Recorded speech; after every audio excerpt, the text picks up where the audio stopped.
സംസാരിക്കാണ്ടെന്നാ പറയുന്നത്. വക്കീല് പറ, നിൽക്ക് വക്കീൽ എന്താ പറയുന്നത് നോക്കട്ടെ. ആ വക്കീല് പറ. അവൻ തെറ്റ് ചെയ്ത് അവൻ അഡ്മിറ്റ് ചെയ്ത് അവൻ അറിയാൻ അവൻ പറഞ്ഞു പോയി, അവൻ ഉദ്ദേശിച്ചത് അവൻ ഫണ്ടിന് വേണ്ടി ചെയ്തെന്ന് പറഞ്ഞ് മനസ്സിലാക്കിയിട്ടുണ്ട് അവൻ. മനസ്സിലായോ? അങ്ങനെ എടാ മോനെ ഞാൻ കാര്യങ്ങളുണ്ട്. ശരിയാണ്, സൊസൈറ്റിയിൽ അവൻ ചെയ്ത തെറ്റാണ്. ഗേൾസിന് അവനെതിരെ അല്ലെങ്കിൽ ആ സ്ത്രീത്വത്തിനെതിരായിട്ട് അവൻ സംസാരിച്ചത് ഇങ്ങനത്തെ കാര്യങ്ങൾ വളരെ സീരിയസ് ആയിട്ട്. പക്ഷെ ഒരാളെ അവന്റെ ഭാഗത്ത് ഒരു തെറ്റ് സംഭവിച്ചു പോയി, അവനത് അംഗീകരിച്ച് എന്റെ ഭാഗത്ത് ഞാൻ ചെയ്ത തെറ്റാണെന്ന് മനസ്സിലാക്കി.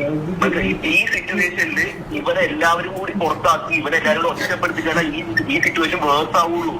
എങ്ങനെ ഏത് കണ്ടിട്ട് അവന്റെ പ്രായം മനസ്സിലാക്കാം. അവൻ ഒറ്റക്കായിട്ട് അവൻ പല ഡിപ്രഷൻ സ്റ്റേജിലോട്ട് പല സിറ്റുവേഷനിലോട്ട് പോകും. ബാക്കിയുള്ളവർക്കത് അറിയില്ല. എടാ മീൻസ് ഇവൻ എന്ത് സ്റ്റേജിൽ പോയാലും ഇവനൊരു ബോർഡിംഗ് സ്കൂളിലോ അല്ലെ അങ്ങനെയുള്ള സേഫ് ആയിട്ടുള്ള ഒരു സ്ഥലത്ത് കൊണ്ടാക്കി കഴിഞ്ഞാൽ ഇവൻ സൂയിസൈഡ് ഒന്നും ചെയ്യൂല. പിന്നെന്താ പേടിക്കാനുള്ളത്? ബോർഡിംഗ് സ്കൂൾ ഒരു ഓപ്ഷനാണ്. നിന്റെ അത്രയും കെയർ ചെയ്യുന്ന പോലത്തെ ബോർഡിംഗ് സ്കൂൾ നമുക്ക് എന്ത് ഗ്യാരണ്ടി ഉള്ളത്? ബോർഡിംഗ് സ്കൂളിൽ പോകുമ്പോൾ അവിടുത്തെ ബാക്കിയുള്ള കൂട്ടുകാരെല്ലാം കൂടെ അവനെ ഒറ്റപ്പെടലിലോട്ട് പോകും.